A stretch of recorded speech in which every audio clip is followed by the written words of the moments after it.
Assalamualaikum warahmatullahi wabarakatuh. Apa kabar siswa-siswi SMP IT Insan Taqwa yang ibu sayangi? Semoga kalian selalu dalam keadaan sehat ya.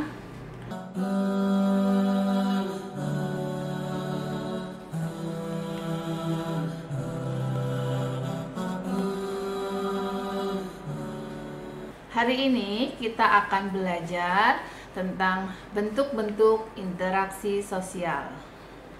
Berdasarkan sifatnya, interaksi sosial dibedakan menjadi dua, yaitu yang pertama, interaksi sosial yang bersifat positif, dan yang kedua, interaksi sosial yang bersifat negatif.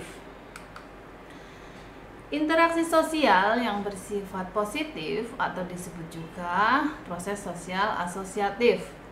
Yang pertama, proses asosiatif dalam masyarakat yang pertama yaitu kerjasama. Nah, bentuk-bentuk kerjasama ini ada kerukunan, kemudian tawar-menawar, koalisi, kooptasi, dan juga patungan. Kemudian proses sosial asosiatif yang kedua ada namanya akomodasi. Nah, akomodasi ini bentuk-bentuknya adalah seperti mediasi, kompromi, koersi, arbitrase, konsiliasi, toleransi, adjudikasi, dan juga stalemate. Ya, nanti kalian bisa cari di buku pendamping apa itu arti mediasi, apa arti kompromi, dan seterusnya. Nah, proses sosial asosiatif yang ketiga ada namanya akulturasi.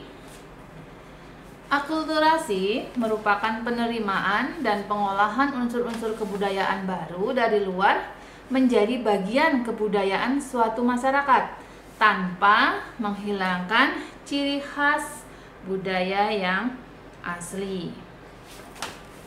Proses sosial selanjutnya ada yang namanya asimilasi. Asimilasi ini merupakan peleburan dua kebudayaan yang berbeda menjadi kebudayaan tunggal.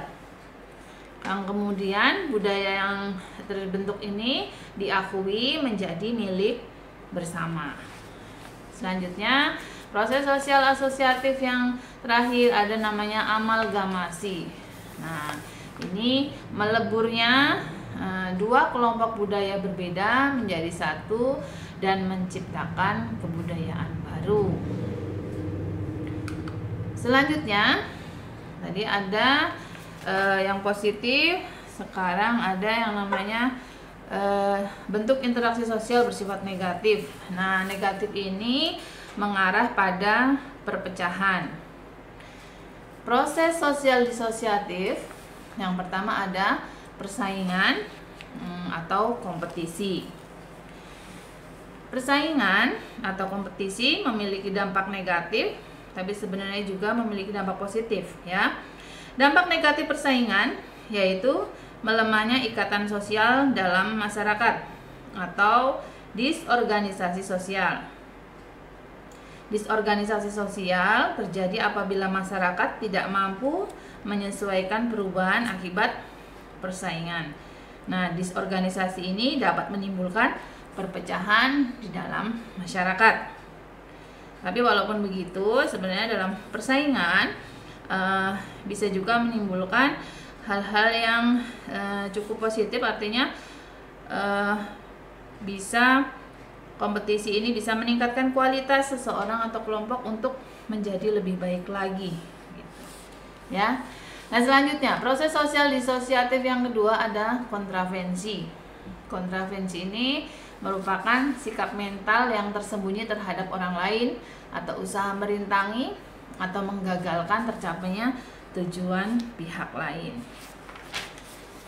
Proses sosial disosiatif yang ketiga ada pertentangan atau konflik.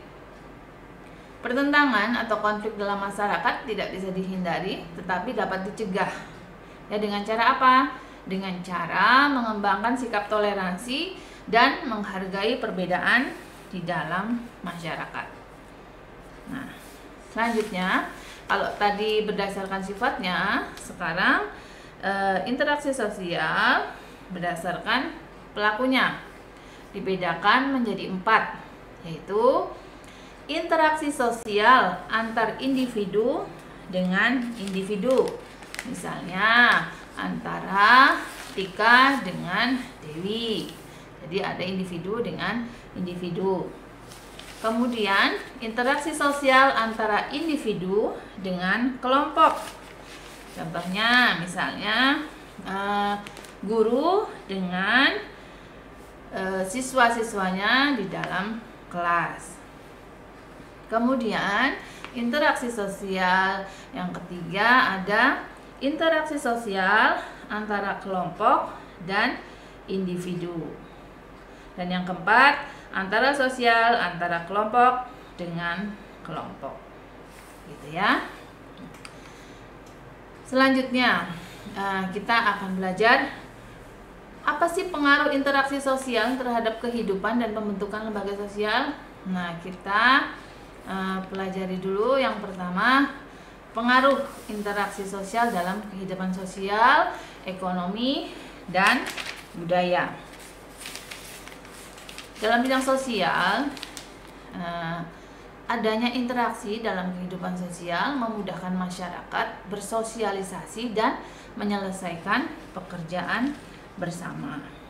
Kemudian pengaruh interaksi sosial dalam kehidupan ekonomi, ini ya, bidang ekonomi itu memiliki peran penting dalam kehidupan masyarakat. Nah, adanya interaksi sosial memudahkan individu atau kelompok untuk menjalankan kegiatan ekonomi.